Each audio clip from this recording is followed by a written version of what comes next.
Welcome to Weedsday Wednesday, Tucson, Arizona's #1 online radio podcast about all things medical cannabis. Your host, Bellstar, and the Cannabis Kid. Our show features news, interviews, and all the latest information about anything and everything medical cannabis related in Tucson, Arizona, and the world at large. We'd love to hear from you.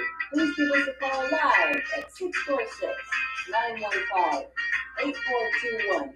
You can like us on Facebook, follow us on all social media, or email thctucson@gmail.com. We'd like to thank Tumbleweeds Health Center and Studio C, along with our many sponsors, for hosting our show every week. With the lowest price certifications in town, you'll find hemp products, accessories, and all things related to medical cannabis education. Visit Tumbleweeds Health Center at 4826 East Broadway Boulevard or online at tumbleweedshealthcenter.com. And remember, be smart, be safe, and educate.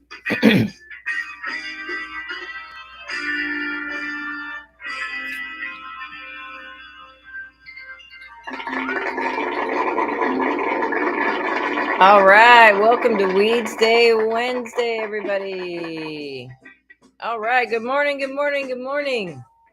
May the 21st, happy Weedsday, everybody. Happy Weedsday. Winter chicken dinner. Let's do it. It sounds pretty good. Let's have some fried chicken. Woo! All right.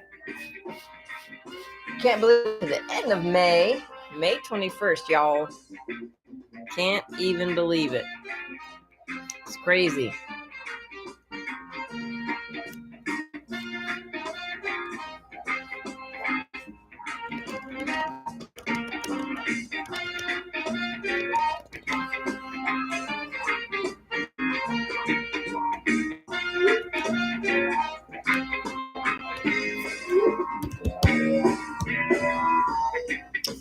May 21st, Weedsday Wednesday. Welcome, everybody.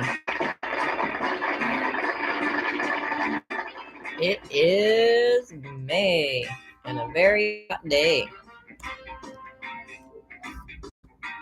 I know you're all dying to know. How many days until Christmas? 218 days until Christmas, 219 until it's over. Oh. I always forget that this is going to happen.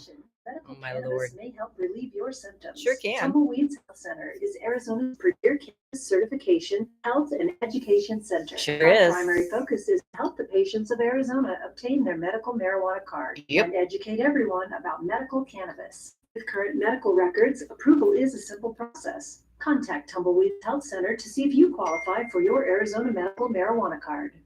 Are chronic conditions holding you back from a happy, healthy life? Get on the right track with Tumbleweeds Health Center. Our CBD products are formulated to fit your health lifestyle. I would definitely say that CBD has changed my life. I mean, I don't worry about my dog anymore, and I don't worry about sleeping anymore. Tumbleweeds Health Center, voted #1 health center in Tucson, has created a proprietary number of CBD blends, each designed to promote health and well-being. Let Tumbleweeds Health Center show you how CBD products might help you improve your life the natural way. That's right. Oh, nope. Why? Jeez, that was just a super bad 80s recording. My Lord. Oh, welcome to Weedsday Wednesday, everybody. Sorry about that. Allergies are here. Oh, how's everybody doing? What's going on in the world of weed out there? How are y'all? Any exciting news to share? Open hour is your boss being a boss. We'll tell him or her to knock it off. Good morning, ganja lovers. All right. Well, if you would like to chime in and chat with us, that would be spectacular. You can do so if you go to tumbleweedshealthcenter.com. There's a radio section, and you can click the link and get on over to this YouTube show. Only it's more like a MeTube show because you can't see me. Maybe I just wrong. Whatever. Anyway, I don't do live videos in the morning. It's just not something you want to see. Oh, speaking of Tumbleweeds Health Center, we are the place for certification. So come on down and get certified. And you don't even have to come on down. We've got telemedicine options, so you can do your uh, certification online, in your car, on your boat, in the plane, on the train, wherever it is. And you just don't have to come down anymore. Um, we will do a remote certification for you. You just have to give us a shout. Fill out the telemedicine form that's on the next page over, and we'll get your form and we'll get you slated for your appointment, and we'll shoot you an email and set you up with one of our groovy doctors. It'll be awesome. Um, all right, so let's see. If and you want to get your medical marijuana card with us, well, or anywhere in the state actually, these are the conditions that the state of Arizona does approve. PTSD, which you have to have medical records for, something in the last 12 months. That's the only one that Arizona required, the health department requires that you have to have something in the last 12 months. Otherwise, they're very strict about it, actually. So, okay, let's see. Let's see. What else we got going on here? Just checking my email. Oh boy, the mind. It's a crazy thing. Cancer, glaucoma, AIDS, chronic pain. That covers a whole host of conditions like migraines, IBS, fibromyalgia, back pain, arthritis, all the arthritis conditions. Chronic to the state of Arizona means 60 days or more. So it's 2 months, kids. You can't just stub your toe and come on in for a certification like you can in California and other states, actually. Severe nausea, seizures, including epilepsy, HIV, Hep C, ALS, Crohn's disease, agitation of Alzheimer's, dementia, cachexia, wasting syndrome, severe and persistent muscle spasms, including multiple sclerosis, Parkinson's, Tourette's, Alzheimer's, Asperger's, all that good stuff. If you, autism, that's what I was trying to think. If you didn't hear your condition on here, don't worry, because the state of Arizona says that if you are suffering from a chronic or debilitating disease and you're being treated for that, and the treatment is causing any of these conditions on the list, and you can get your card for that. And that's something that's pretty great, because a lot of states are very strict and they don't want you to get your card at all. But Arizona will allow you to get it if your treatment, doesn't matter if it's for medication or a physical treatment, emotional, mental, spiritual treatment, is causing something on this list. Because a lot of things can cause headaches and migraines and nausea and wasting syndrome and seizures and spasms and pain. Even if they're not on this list and it's caused by your treatment, you can get your card. If you suffer from one of these medical conditions and have been diagnosed by an Arizona licensed physician, medical cannabis may help relieve your symptoms. Tumbleweeds Health Center is Arizona's premier cannabis certification, health, and education center. Our primary focus is to help the patients of Arizona obtain their medical marijuana card and educate everyone about medical cannabis. With current medical records, approval is a simple process. Contact Tumbleweeds Health Center to see if you qualify for your Arizona medical marijuana card. If you suffer. Oh, not again. That's so bizarre. That's right. Give us a call. 520-838-4430. Kitties. And guess who popped in the house? Silver Sister is here. You can email thctucson@gmail.com. You can come down to 6224 East Speedway Boulevard and we'll get you certified. Or just give us a call and we can get you up with a telemedicine appointment, and you don't have to leave your house or anywhere. You just sit on your couch and get certified. All right, let's see what's going on in the world of weed. All right, looks like everybody's just launching new brands. Let's see what this is. This is a new one from azmarijuana.com. Timeless, an Arizona-based lifestyle brand leading the way in cannabis culture, announced the 3rd annual Shred for the Cure campaign. And they're in partnership with brain cancer survivor DJ Stewart in an initiative to benefit the Head for the Cure Foundation, a nonprofit dedicated to raising awareness and funding the battle against brain cancer. Over the past 2 years, the campaign has raised over $58,000 for Head for the Cure. DJ Stewart, skateboarder and cannabis advocate from Kansas City, who has dedicated his life to raising awareness for brain cancer and the impact cannabis had on his healing journey.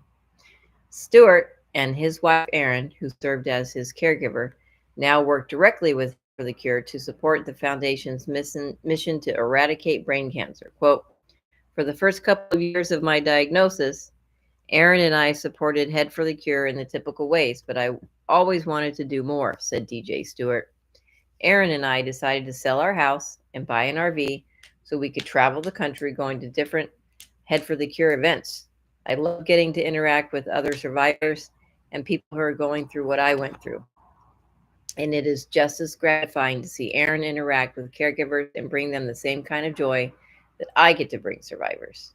Shred for the Cure returns this year with a fundraising goal of $42,000 across 6 markets: Arizona, California, Missouri, New Jersey, Illinois, and Oklahoma. From May 15th through June 30th, consumers in these 6 markets can purchase a limited edition timeless flip case and battery combo designed by Kansas City artist John F. Malta, in which all profits will be donated to Head for the Cure. In addition, participating dispensary partners will be making donations directly to Head for the Cure in the states where they are based to ensure maximum impact for the communities.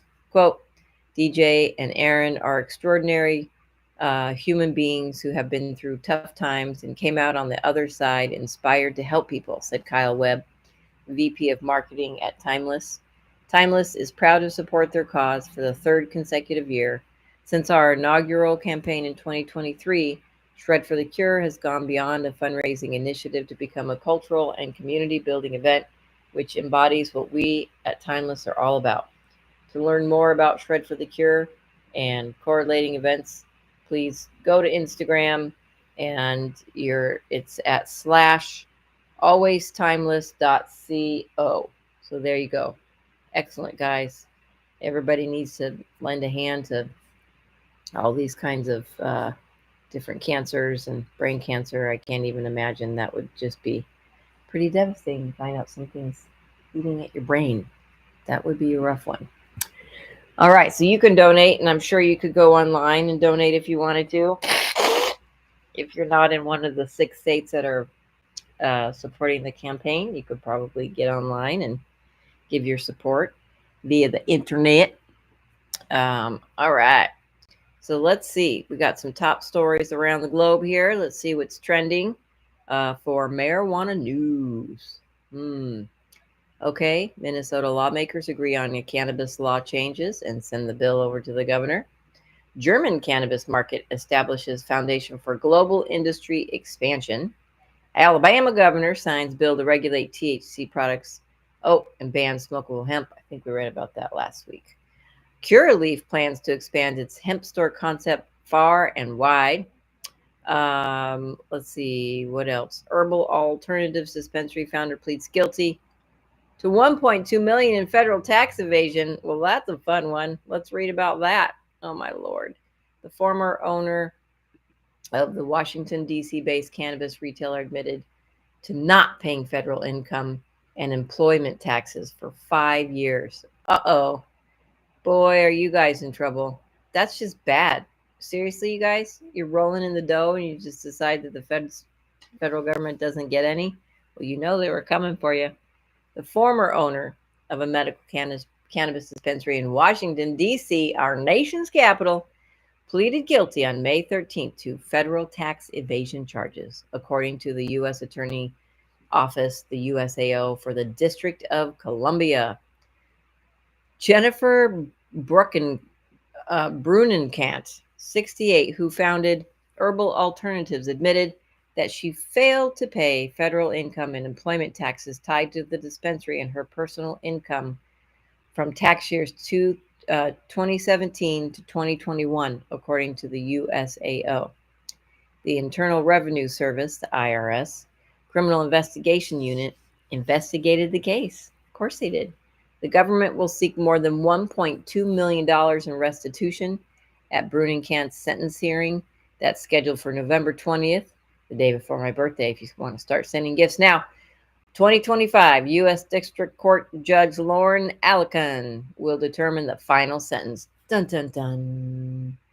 Quote, Brunenkant further attempted to evade paying those taxes by falsely attesting on her annual unincorporated business franchise tax forms filed in the District of Columbia that she had filed her federal tax returns, when in fact she had not. According to a release from the USAO, Brunenkant continued trying to avoid detection when she repeatedly told law enforcement during a July 2023 interview that she had filed her returns. Herbal Alternatives, which began operating when DC's retail program commenced in 2013, sells cannabis to medical patients and self-certifying adults just 4 blocks from Lafayette Square, and prides itself as the first female and native Washingtonian-owned dispensary in the district. Although the district's voters approved a medical cannabis legalization measure in 1998, a federal rider spearheaded by George Bob Barr blocked city officials from using federal funds to implement the program until after the rider was lifted in 2009. Brunenkant's plea this week comes after she was charged in a 19-count indictment on March 6 related to the IRS investigation. Seriously, you're in Washington, D.C., and you're thinking you're going to get away with not filing your taxes? Hello? They're looking at you guys super close. According to the indictment, she failed to file an income tax return and to make payments of roughly $800,000 to the IRS over multiple years. And now look, you got charged another $400K for that. Quote, the indictment further alleges that Brunenkant employed dozens of employees at Herbal Alternatives, according to the USAO. Under federal tax laws, Brunenkant was required to collect, account, and pay for over to the IRS on behalf of Herbal Alternatives the employment taxes imposed on its employees by the Internal Revenue Code. According to the indictment, Brunenkant failed to pay over to the IRS approximately $130,000 in such employment taxes that were owed during the charged tax years. While traditional U.S. companies can deduct ordinary business expenses such as payroll from their federal taxes, cannabis companies are subject to Section 280E of the Internal Revenue Code, a punitive tax structure for drug trafficking, a Schedule I or Schedule II drug under the Controlled Substances Act. This means cannabis operators can't deduct their ordinary business expenses from their taxable income, providing the federal government billions of dollars annually from an industry it does not recognize legitimate. Yeah, go figure, guys. Those who evade taxes and fail to pay employment taxes face a minimum prison sentence of 5 years for each offense, in addition to financial penalties. So kids, if you do the math on that, 19 times 5 is a lot. Let's see. 19 times 5, she's looking at 95 years for evading her taxes. Guys, we know better than that. Let's, well, that's on her. All right, let's see if there's any, it would be nice to read about some sort of like health, science, you know, something like that. Let's see what else is going on in the world. Let's look at marijuana news. Let's see. Nebraska lawmakers fail to regulate medical marijuana. While Earth brand of Chippewa, a white Earth brand of Chippewa, gets a green light to open dispensaries. Uh-oh. Haha, here we go. This is a good one. Nothing to do with science or health. A woman was arrested in San Francisco International Airport for attempt. Come on, guys. Ah, geez. Hang on. I don't know why this happens all the time. For attempting to smuggle 151 pounds of marijuana. Good Lord. Oh, and they're trying to get me to... Oh, come on, guys. They just blocked this. And now they're putting all these ads up, so I can't even see. Well, there you go. 151 pounds. We know she got busted. Oh my Lord. And so now it goes right to the San Francisco Chronicle and they want you to sign in. So let's just search and see if we can't find something about this marijuana. Here it is, right here. Let's see if they'll let me read it. Fine. Come on, guys. Nope. They're not going to let it happen. All right. Well, guys, sorry about that. But we all know what happened to that dumb lady. Seriously. There's a reason why you don't do stupid things like that, because you get caught. So I'm sorry, this is not going to let me read the article. That's a bummer. Okay, so let's see what else is going on. Trump and Biden back to easing marijuana policy. Well, what happened? Oh, wah, wah. Let's find out. This was just 6 hours ago. No, I don't want to create a free account. What is with all this stuff? They're not going to let me do it. They're not going to let me read this either. What? This sucks, guys. Quit it. Why? The New York Times. They want you to subscribe or do all this stupid stuff. All right. Let's see if we can get something else here. DeSantis in trouble from Congress over blocking marijuana. Congress is looking into DeSantis's use of federal funds to block marijuana, despite Congress doing nothing about cannabis. Governor DeSantis. Oh, are you kidding me? Why? Seriously, they just this did it too. Oh my Lord. I'm so sorry. Again, they're not going to let me do it. They're not going to let me read it.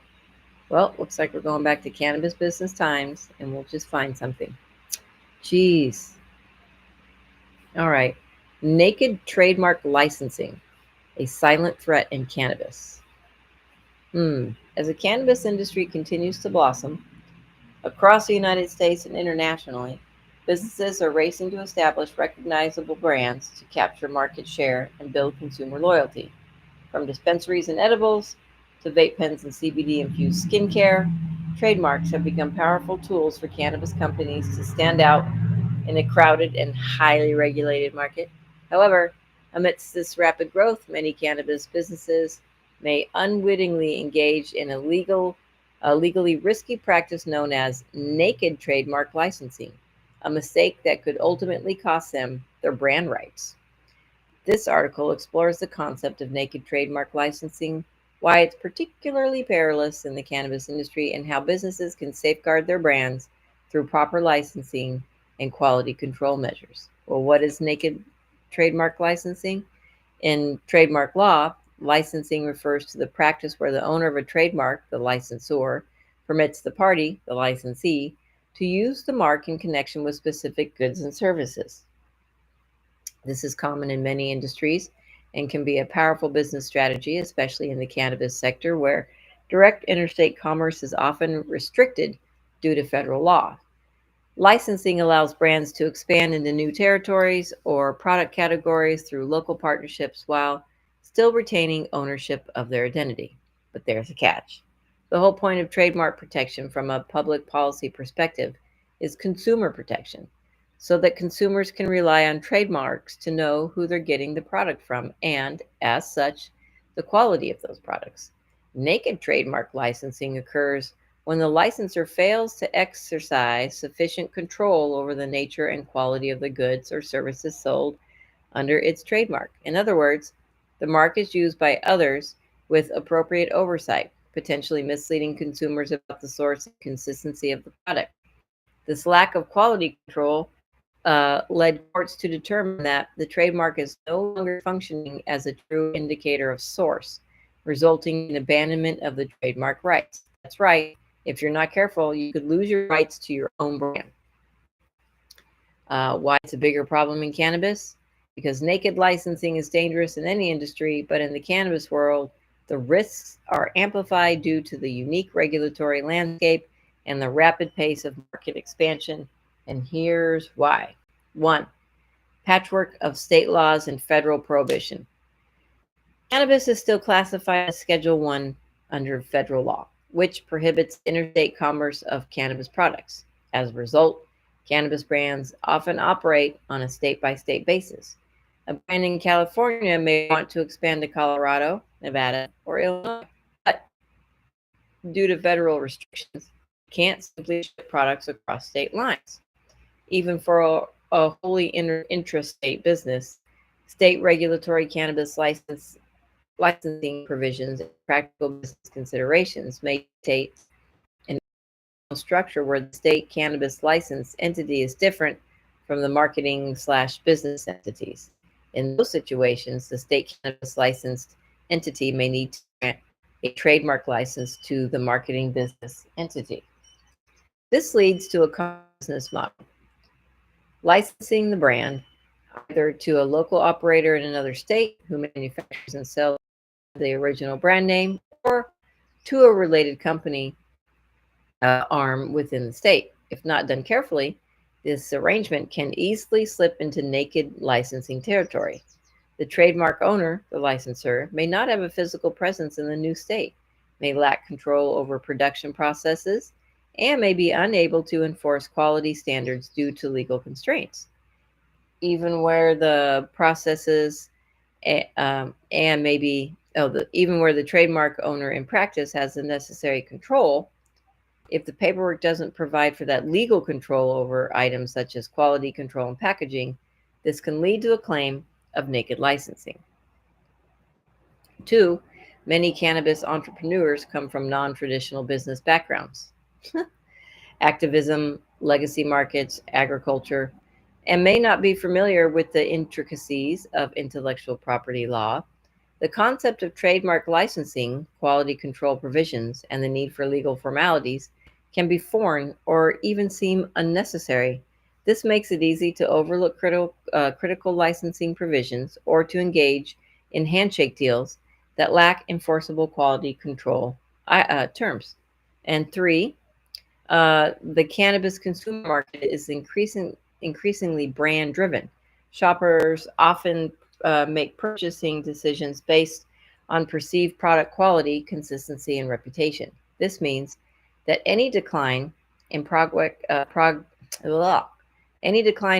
quality or deviation from brand promises can cause real confusion to the consumer and erode the value of the brand. If consumers experience inconsistent quality across state lines, not only could the business lose customers, but a court may also find that the trademark is being used deceptively, undermining its validity. So what happens if a cannabis company is found to be engaging in naked trademark licensing?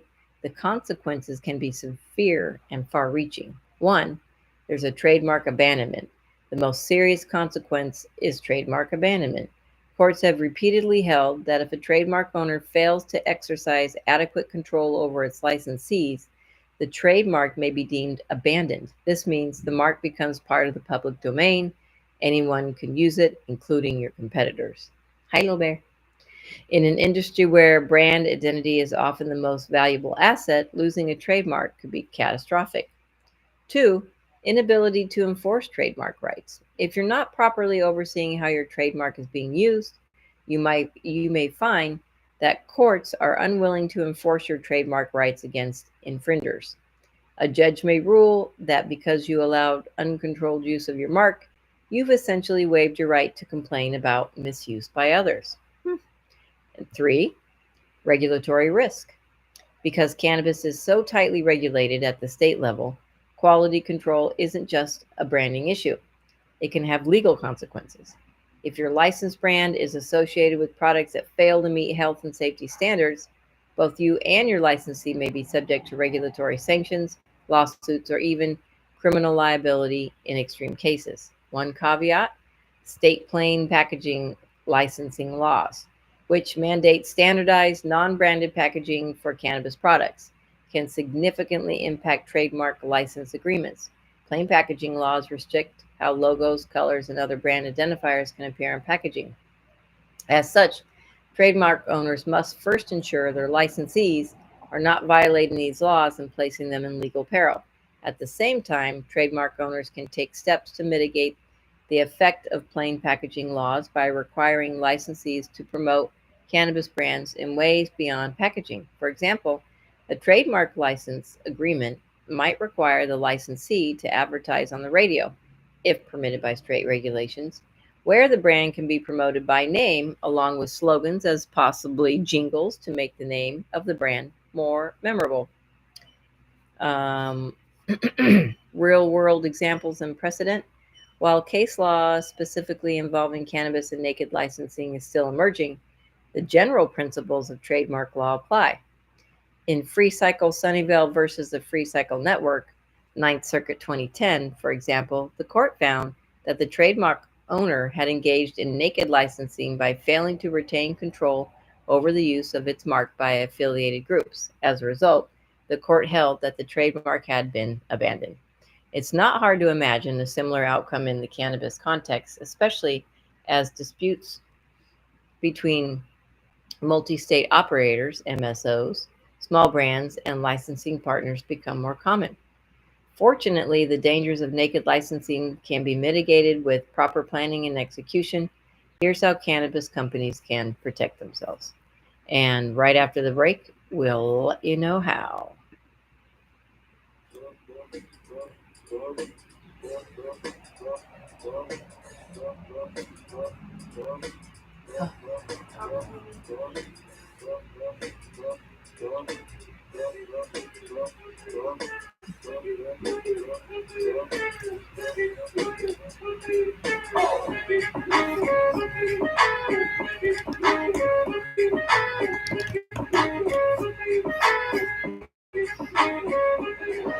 I'm gonna smoke some weed. Got $20 in my pocket. I'm a hut, little boy, watch out. This is fucking awesome. Walk into my house like, what if I got some good pop? I'm just pumped up, got some herb from the pop shop. Ice in the fridge, it used to be frosty. My friends like, damn, that's a stone ass, don't kill. Rolling in hella high, looking like it's FIFA time. Dominating on my friends as I eat some chili fries. Draped in the snuggie with my girl sitting next to me. Probably shouldn't have had a big bowl full of this tea. But shit, it was 99 cents. I'll be blazing and smoking it. About to go and get some munchies. Passing up on the striker jack. 3 pieces of wearers. I gotta get me some soda. Pop cotton mouth has me creeping up. I can't remember where I put my keys. Yeah, that's what's up. I'ma take your grandpa's ride. I'ma take your grandpa's ride. Yo, for real. Ask your grandpa. Can I take a 65 to build cruising to my local Publix? Nothing better than rolling with 2 supply chicks that have frozen burritos. I bought frozen burritos. I bought some Ben Jerry's and then I bought some Cheetos. Hello, my main man Obama. A couple stitches reform that look on marijuana. What you gonna do? Send the feds there? Hell no. The DPAs will be like, oh, they got okay, no. I'm gonna smoke some weed. I got $20 in my pocket. I'm a hut, little boy, watch out. This is fucking awesome. I'm gonna smoke some weed. I got $20 in my pocket. I'm a hut, little boy, watch out. This is fucking awesome. What you know about the science of marijuana? What you know about people suffering from glaucoma? They need it, it helps them with their condition. If you don't believe, then just ask some oppositions. Think your granddad could believe that guy Richard Nixon is the president who made the plant illegal. But science is now showing that it's medicine for people, and the private sector's fighting to keep all of that illegal. Alcohol and tobacco, pharmaceutical prisons. I think there's 4 major lobby groups and fight those motherfuckers. They're making money day and night. All those motherfuckers, they're bribing Congress out of sight. All those motherfuckers, they be like, oh, it's immoral and unhealthy. I'm like, how many people are you making with? Anti-marijuana lobbies are making all kinds of profits, and they don't want you to stop because of all the special shit. I call that getting swindled and paying shit. I call that getting tricked by the government. That law's hella old. So it's time to update it, regulate it, and then get it under state control. Peak game, look into my political telescope. Think it's gonna stay like this forever? Nah, hella won't. Nah, hella won't. Hey, Mama, stop being a hypocrite. You used to smoke weed. I'm gonna smoke some weed. I got $20 in my pocket. I'm a hut, little boy, watch out. This is fucking awesome. Let's end the war on drugs. It's time to overflow. These special Olympics groups are nothing more than overflow. Let's end the war on weed. The people have agreed. These special Olympics groups have built these local rivalries. I'm gonna do some weed. I got $20 in my pocket. I'm a hungry little boy, watch out.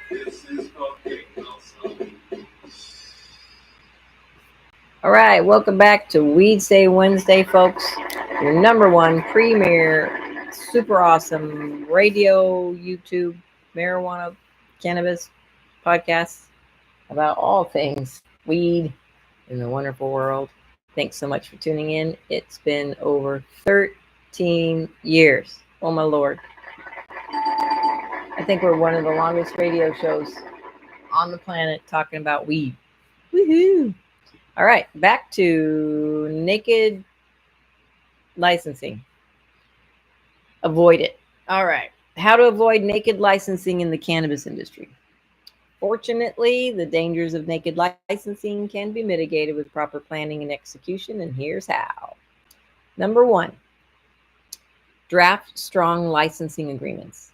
Every trademark license should be governed by a formal written agreement that includes clear quality control standards, inspection rights, reporting requirements, and termination clauses for failure to comply.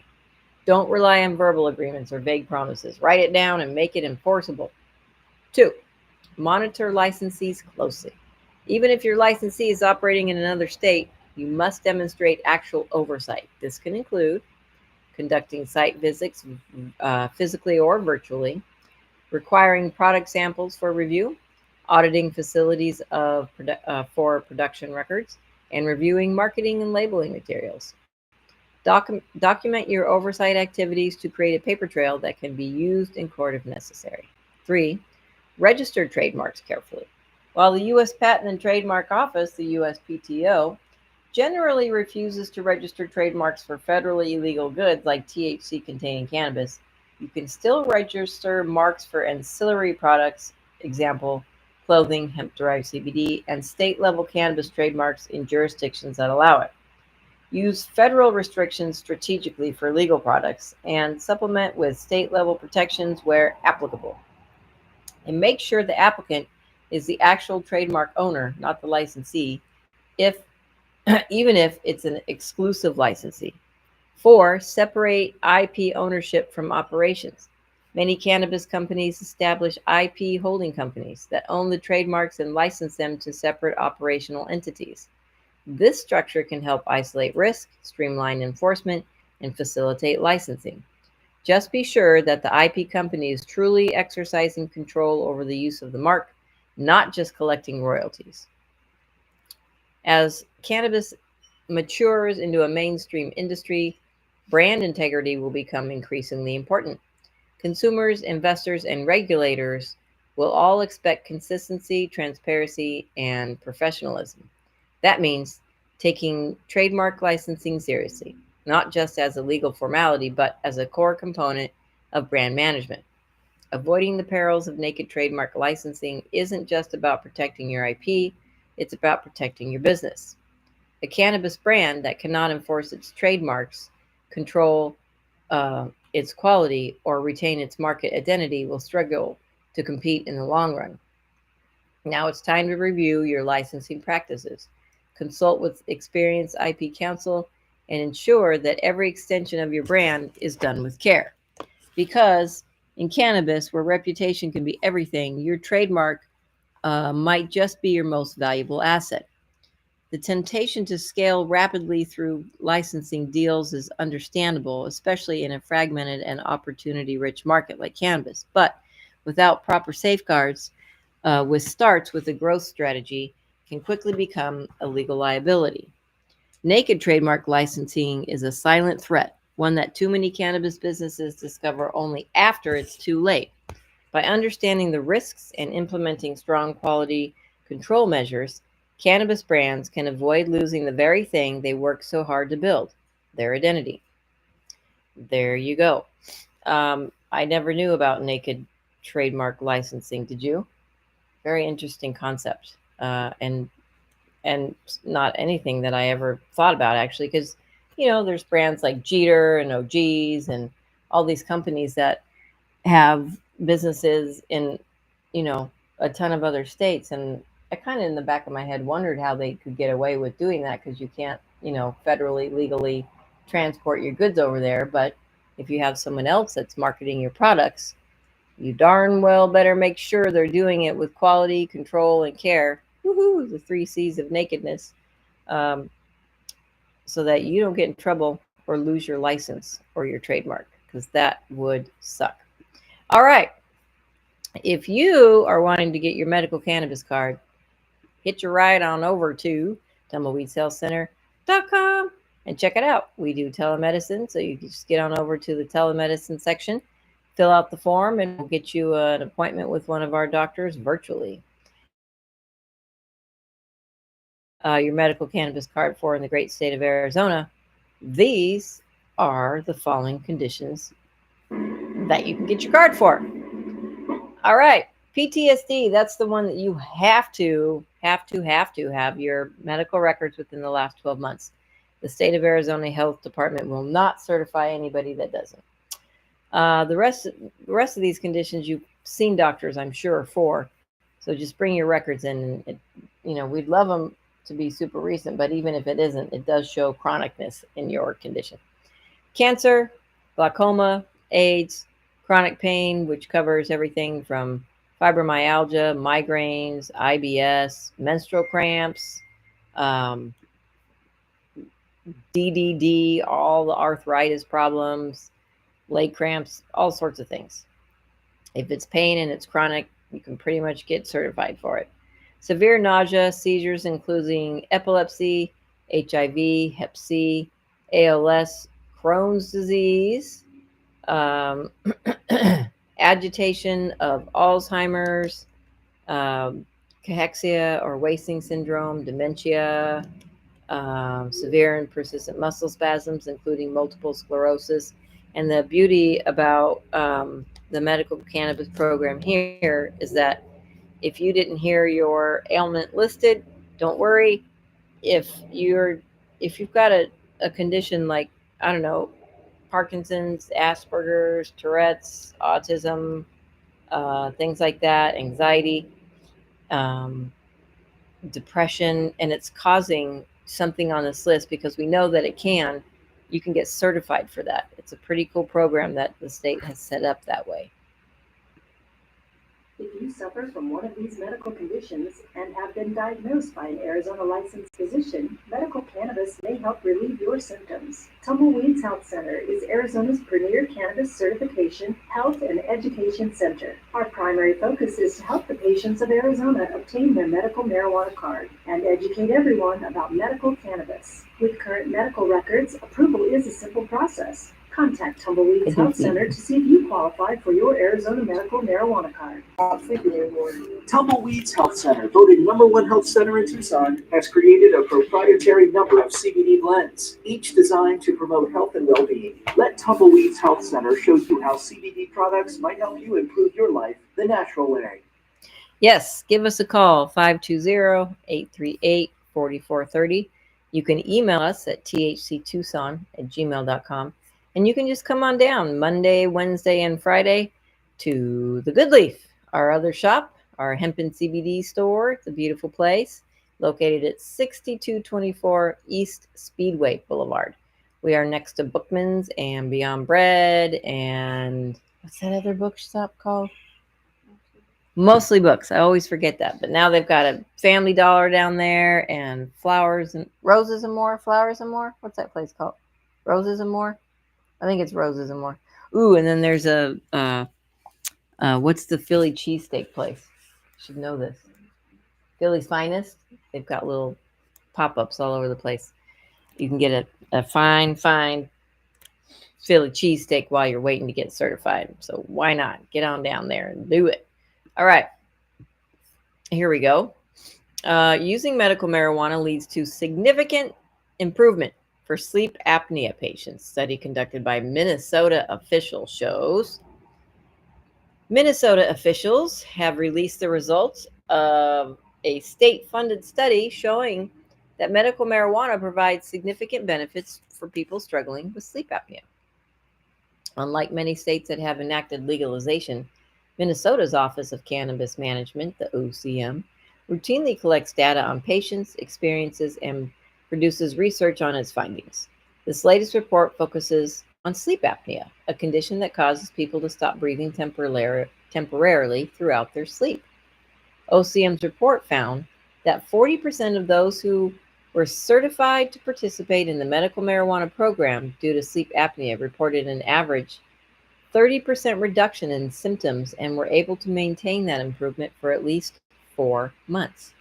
State officials said that the study is, quote, the largest on record involving obstructive sleep apnea in medical cannabis patients, quote. The research, which looked at data from 3,102 patients enrolled in the medical cannabis program with sleep apnea from August 1st, 2018 to July 31st, 2023, found that 39.4% of all patients who participated experienced significant improvement in their sleep within 4 months of beginning treatment and were able to maintain the sleep improvement for an additional 4 months. Among patients who initially reported moderate to severe fatigue at enrollment, 55.3% saw significant improvement within 4 months, and 33.5% were able to achieve and maintain improved scores. Quote, disturbed sleep and fatigue were the most common symptoms reported among patients, with 93% and 86.8% of patients reporting moderate to severe scores at baseline, respectively.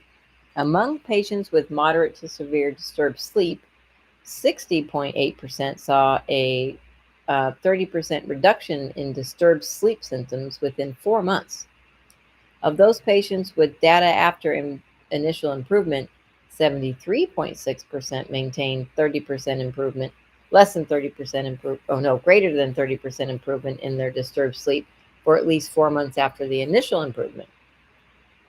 Grace Christensen, an OCM senior research analysis, said in a press release that the results of the study, quote, show meaningful changes in disturbed sleep and fatigue for patients after starting medical cannabis, quote, obstructive sleep apnea can affect a patient's mental and physical health, so helping patients treat their symptoms can have a holistic outcome on their well-being, she said. Patients with sleep apnea who also reported they had symptoms of depression and or anxiety also showed signs of relief from those symptoms, OCM said.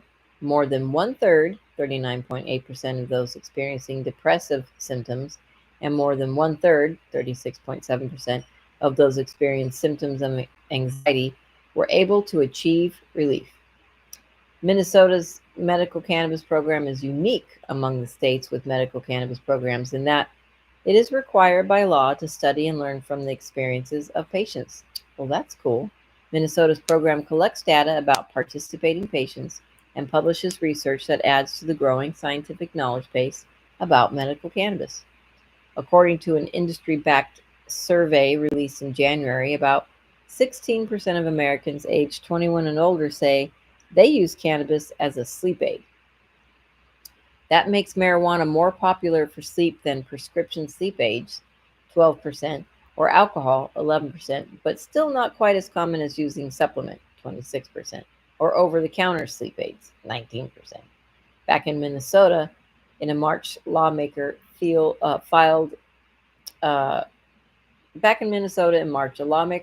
legislation that would create a system to allow legal access to psilocybin for medical purposes, just days after introducing a separate bill that would legalize personal psilocybin use and possession among adults. Also that month, a legislative committee in the state gave approval to a plan that would expand eligibility for expungement of marijuana-related criminal records and resentencing.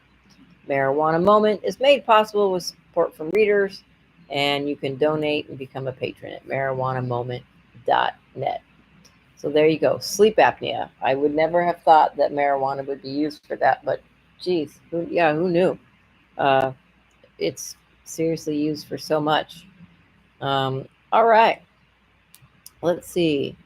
Here's a good one. You're listening to Weedsday Wednesday. Is marijuana's entourage effect a real thing, or is it just marketing hype? Because a lot of people use this term so loosely, the entourage effect. Let's find out what they have to say.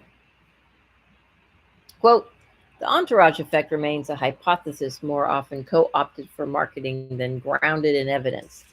but that doesn't mean it's wrong. Quote, in the years since legalization, there has been a tremendous surge in the number of cannabis products available to Canadian consumers, many offering tailored experience to enhance seemingly any mood or activity. Do you want something calming or uplifting? Are you looking to inspire focus, spark creativity, or get a good night's sleep? Or do you prefer full spectrum extracts or THC isolates? But how does one plant produce so many different experiences? Like many of its botanical relatives, cannabis is rich in active compounds. The prevailing view is that these compounds work together to shape the overall experience, a phenomenon known as the entourage effect. From a consumer standpoint, the idea of custom tailored experiences guided by key active ingredients is appealing, and it certainly makes things easier. But in reality, it's not so cut and dried. Making informed decisions as a cannabis consumer can seem overwhelming, and navigating a product menu can feel like it requires a chemistry degree. But how much do we really know about how cannabis works? And how well are we able to predict individual experiences based on a product's composition? What's in a high? Well, most research into cannabis effects has focused on two compounds, delta 9 tetrahydrocannabinol, THC, and cannabidiol, CBD. CBD is non intoxicating and thought to underlie many therapeutic effects of cannabis, whereas THC is the primary compound responsible for the classic cannabis high. Until recently, the most pertinent information available to cannabis consumers was the ratio THC to CBD. And from a regulatory standpoint, these are the only compounds required by Health Canada for product labels. But the cannabis plant produces over 500 potentially bioactive compounds, most notably cannabinoids, terpenes, and flavonoids, with increasing emphasis being placed on how they interact to drive different experiences.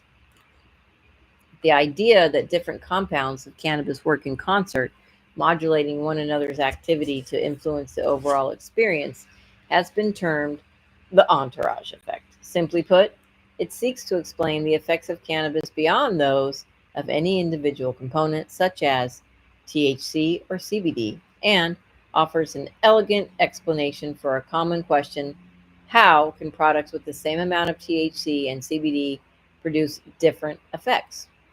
Indeed, the medical cannabis community has long favored full and broad spectrum products, those containing a varied chemical profile, hi, Skitty, over single compound isolates such as purified THC or CBD based on claims of superior safety and efficacy. Ask your local bud tender for a recommendation. You will likely get a crash course on terpene nomenclature, hearing words like limonene, myrcene, pinene, or linalool. While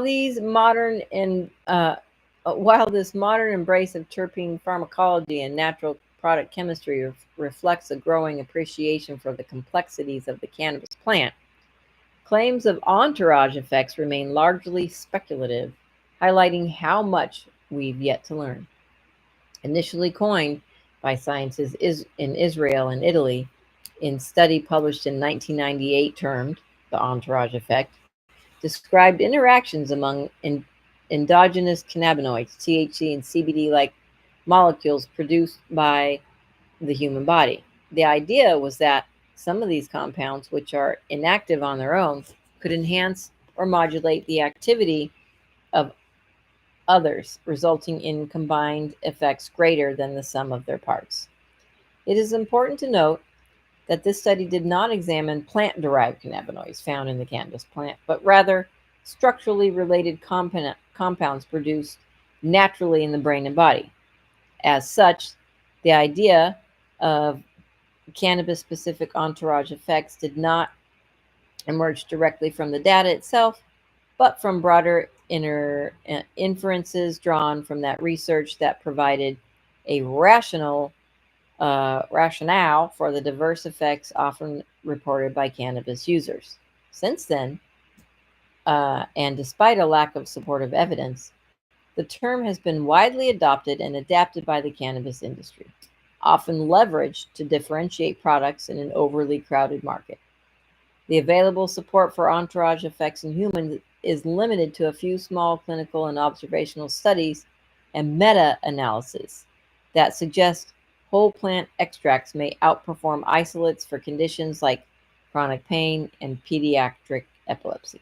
However, these studies often use non standardized extracts and are therefore unable to identify which chemical interactions are driving the effects.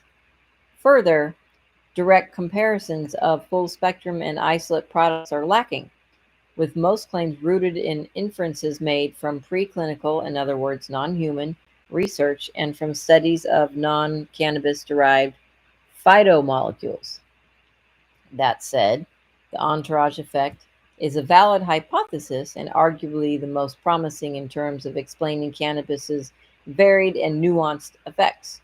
Similar effects have been described for other drug classes, though these interactions are often termed synergism and potentiation and typically involve just a few well characterized compounds. In contrast, unlocking cannabis synergy requires untangling the interactions of hundreds of different submolecules. Yeah, hundreds. Many of which are still poorly understood.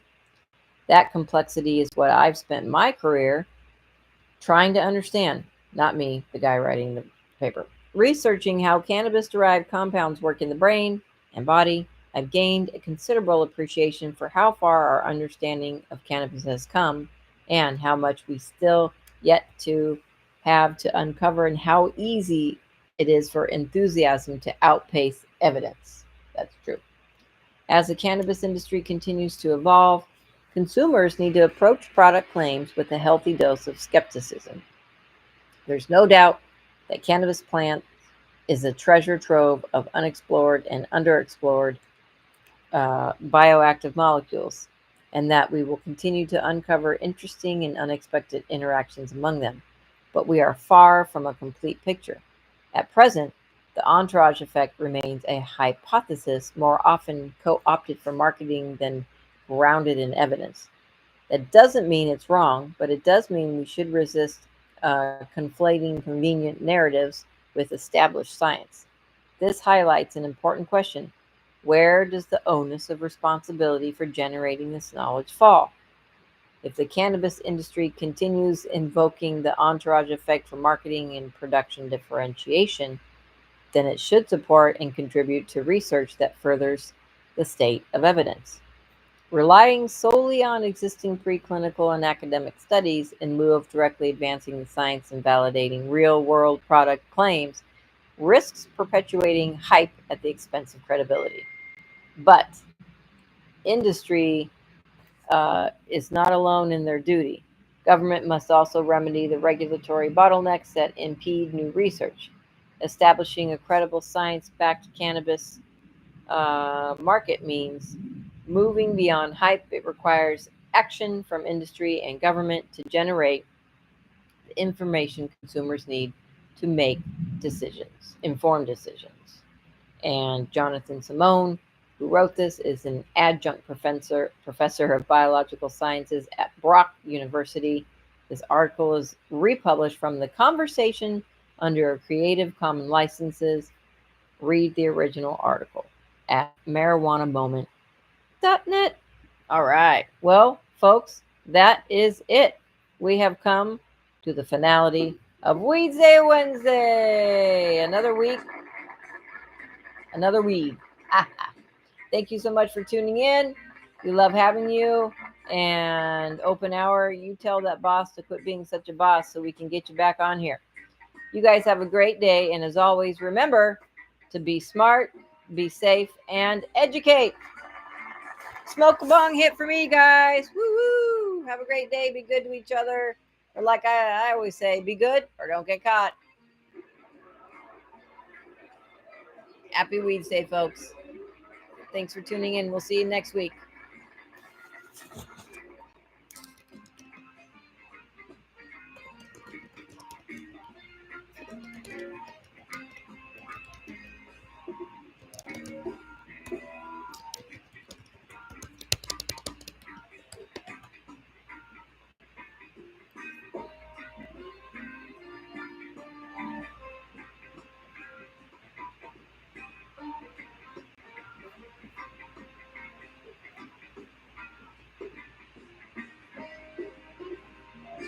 Happy Weedsday!